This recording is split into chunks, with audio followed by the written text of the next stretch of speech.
Not an accident or a disaster, but an act of terrorism. Those were the words of the Ukrainian president today after a flight with 298 people on board was apparently shot down over his country.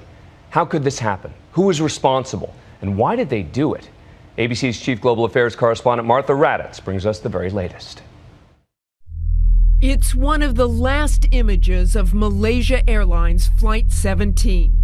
Posted on Facebook by a man believed to be on the plane, he included what turned out to be an eerie premonition.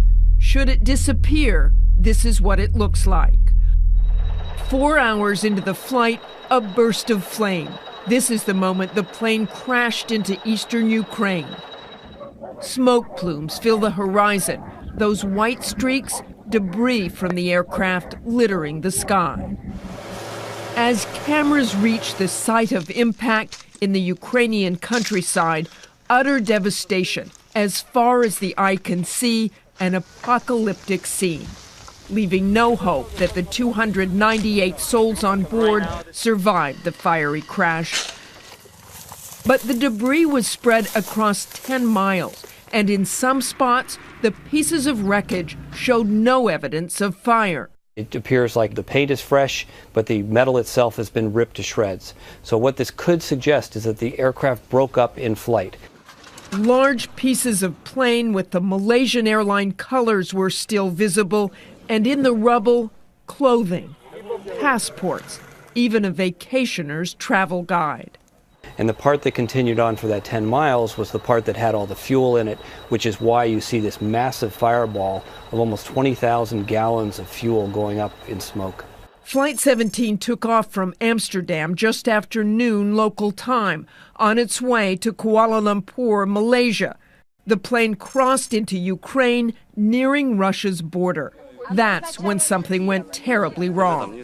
What probably happened was this crew was flying along on autopilot in the middle of the day, thinking everything's fine, when all of a sudden there was a loud explosion, and that was the end of that aircraft and all those lives on board. Tonight, the U.S. believes that explosion was caused by a single surface-to-air missile.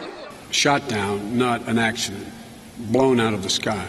They wouldn't have had a chance to outmaneuver it, and once the missile impacted the aircraft, that flight was doomed.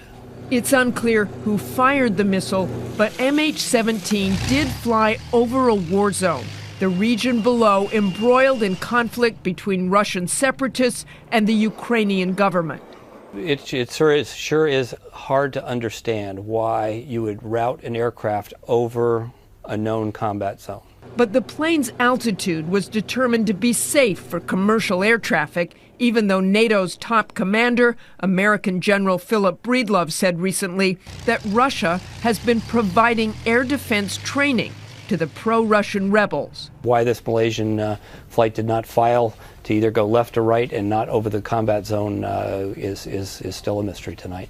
On the ground, photographer and ABC News freelance producer John Wendell was one of the first journalists to arrive at the horrific crash scene, narrating the gruesome scene to ABC's George Stephanopoulos. You're at the crash site, John. Tell us what you see. It's a pretty remote country road, and there are rebel fighters here who have secured the area. There's a smoldering pile of wreckage with a kind of a fire coming out of the top of it. I'm trying to head there right now. He was touring the wreckage with Russian separatist leaders, now in control of the region.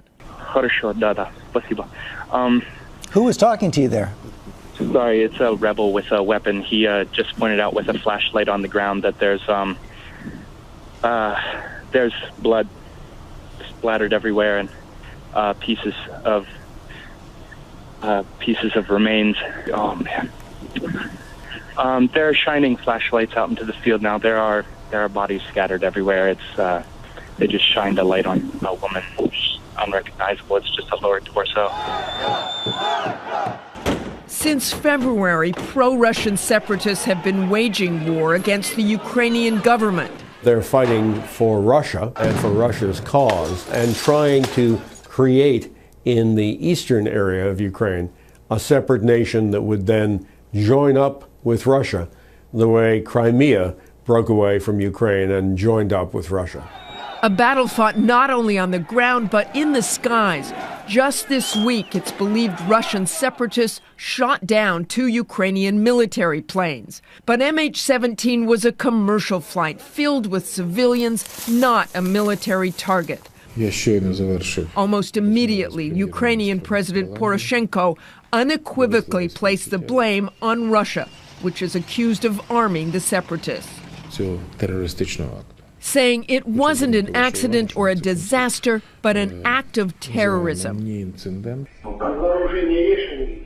And Ukraine released what they say is an intercepted phone call proving it. In the recordings, men they describe as militants talk about shooting down a plane, later saying it was a civilian plane. I cannot imagine anybody on either side of this conflict wanting to take down a Malaysian aircraft. It was not an accident that they were trying to shoot down an aircraft, but they got the wrong aircraft. The pro-Russian militants deny they are responsible. Somebody, whether it was the rebels or the Russians or somebody else, may have fired a radar-guided SA-11 missile up to 33,000 feet, which impacted this airliner and brought it down, killing all aboard. Authorities believe a powerful missile launcher like this was used to shoot down the plane. So this was not just some small system. This was a very sophisticated surface-to-air missile system. A system that requires extensive training, and those who fired it may not have had enough. Perhaps what happened was that the rebels knew just enough to know how to launch one of these missiles, but not enough how to differentiate between a commercial aircraft and a military aircraft. Today, President Obama offered his condolences to the families of the victims. The United States will offer any assistance we can to help determine what happened and why. And as a country, our thoughts and prayers are with all the families of the passengers, wherever they call home.